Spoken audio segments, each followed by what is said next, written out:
है आम जुदी online earning सना मिया ताहले यूट्यूब रे ऑनलाइन अर्निंग रिलेटेड आदिगान अवेलेबल एप्लीकेशन मेना गूगल हो सर्च करते नेल दाड़े ऑनलाइन अर्निंग चेक करते गाना गया ओना सारी गया से खाली गया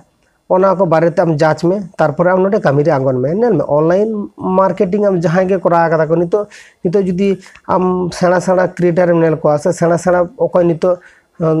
माने रिच होड़ेम नेल को से दिसो को नुकु हो जहां खन के अर्निंग या को होय चाहे आको बिजनेस है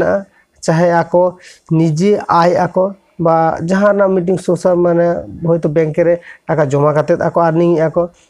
और बांखान दो आको नोडे सेल्फ अर्निंग आको जहां जहां करते के प्रत्येकटी मानमी के इनकम दो हुई कान तबना कारण लाज मेना माने लाज लगी में दौड़ हुई तमा और बांध दौड़ लखन चिके दो हुई तो नेल में बया जहां के नोआ नितो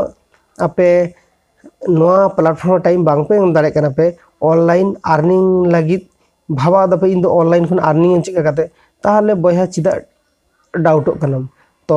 ऑल डाउट गितिन क्लियर तमा इना चैनल रे जहां व्यूअर्स को मेना को इनको रिलेटेड वीडियो गिन शेयर को गया जहां वीडियो रे मेना कोन जे चेतका करते चिका हुआ तो ओना गे तेना नि वीडियो रे मेता पे कना जे आपे हो ऑनलाइन खन अर्निंग पे दाड़ेआ ऑनलाइन खन अर्निंग दो कुछ शक्तो गया तबे जहां टिप्स को मेना से जहां रूल्स को मेना ओना रूल्स आपे फॉलो हित पैनल में आम ऑनलाइन अर्निंग लगी आम नोडेना नॉलेज आमा ताहे दरकार से आमा एक्सपीरियंस ताहे दरकार आम जहां ना आम जुदी नितो ऑनलाइन खन अर्निंग आम ठीक कदम जी ऑनलाइन खन गिन अर्निंग ताहले जेरकम ड्रीम इलेवन माई इलेवन सर्किल आबार लुडू आरो ऑनलाइन गेम आदिगान मेना जे नोडे खन हो अर्निंग गानो गया आम पैसा लगा करते एंट्रीम तारपरम खेला नोडे खन अर्निंग रेम और बांखान दो आदिगान नोका प्ले स्टोर रे अवेलेबल गेम मेना किंबा गूगल रे आदिगान अवेलेबल ऐप मेना ऐप माने ऐप डाउनलोड आम पर रेफार ओंका करते हो पैसा अर्न गानो गया आबार आदि एप्लीकेशन मेना आदिगान ऐप रे आम कामियाम 20 मिनट हुई 30 मिनट हुई 50 मिनट हुई जहां 3 मिनट गेम कामिया टास्क को एमा कोना टास्क कंप्लीटा ओडे खन अर्निंग ओंकान एप्लीकेशन मेना और आपे पेटीएम अकाउंट में लड़ा हुई तपे गया अने ऑनलाइन रेना आदिगान अर्निंग ना साइड मेना तो आम ओका रिलेटेड वीडियो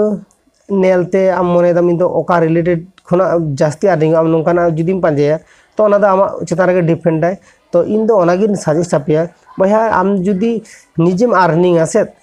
निजे बेसी दो टाका इनकम बान दाड़े सब 20 25 50 पर डे 100 सब 1200 टाका इनकम ओना खाना जास्ती बान दाड़े और जुदी आम जुदी माने जास्ती इनकम साने आसे ताहले आम